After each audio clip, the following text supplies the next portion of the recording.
Hi there, and welcome to this episode of Project 5430, a local Boulder podcast brought to you by CMCI 1010. I'm Jacob, and today we'll be asking and answering the question, what if your house could survive a wildfire? We're going to look at some recent history of wildfires in Colorado, and then we will dive headfirst into the world of wildfires by getting perspectives from Barbara Buttonfield, a professor in the geography department at CU Boulder. We'll also be taking a look at some of the literature surrounding this issue. So, without further ado, let's jump right in. 2 years ago, Colorado experienced its most destructive wildfire on record, the Black Forest Fire. In 2013, this fire destroyed 486 homes and damaged 37 others. In total, the Black Forest Fire caused about $85 million in damage. The Black Forest Fire surpassed the previous record set by the Waldo Canyon Fire in 2012, which destroyed almost 350 homes. Speaking of the Waldo Canyon Fire, I've got a bit of a story to tell.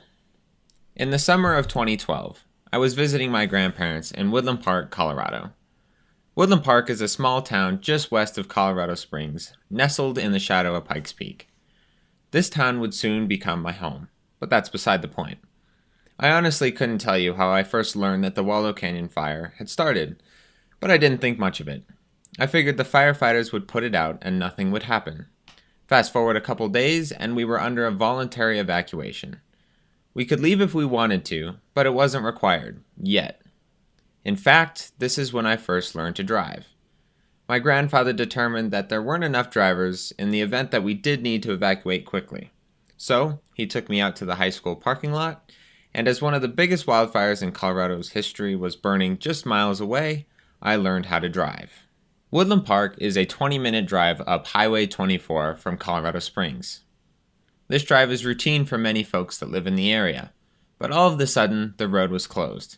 The fire had gotten too close to allow traffic through. Now, to get to Colorado Springs, it took upwards of 3 hours. The only time I ever saw the fire from the Colorado Springs side was when I flew out to the airport and on TV, which showed house after house being destroyed. This made me ask myself, is there something more we can do about this? As I began exploring this, it turns out that there is something more we can do. In fact, there's a lot that's already being done. However, before we get into what's being done, let's look at why this is happening. Barbara Buttonfield, as I mentioned before, is a professor in the geography department at CU Boulder. I discussed this issue with her, and she had one of her own experiences to share. There was a fire that crept over the divide back in, 2013 or 14, and it came over the lip of the Front Range down in South Boulder, and my neighborhood was evacuated. I then asked Buttonfield if this had any effect on her. Well, personally, sure. There was another fire that was up at the north end of town. It was a grass fire. And it hit the neighborhood up above Wonderland Lake, up at North Boulder. And my husband and I were renting a house at the time, renting it out to other people up in that part of town. And they called us and said, you better come. And it was the instinct to run away as we were driving towards this fire was so strong and notable. It was really quite vivid. You know, everything in you says, go the other direction. As you've heard already, this is not an isolated issue. Wildfires affect thousands of people each year. So naturally I asked Buttonfield why she thought Colorado's fires have become more and more destructive over the years. I think that what is going on with the climate on the planet is creating a lot more extreme weather events. Okay. We're just coming in out of an El Nino and into a La Nina cycle, which is going to be drier, warmer winters. Mm-hmm. And we know enough about the cycles of La Nina and El Nino to know that fires tend to erupt more often and more intensely during the La Nina cycles. Along with climate change, some of this destruction can be attributed to the locations of these fires and the amount of mitigation, or lack thereof, that homeowners do as preventative measures. We'll get into mitigation practices later, but in short, these are ways that homeowners can prepare their homes and properties to be more resistant to fire in the case that a wildfire becomes a threat. I asked Buttonfield what she thought would be the best course of research for improving the safety of residents in areas where wildfires can be an issue. Well, I think also policy research would help. But in terms of academic research, I would think that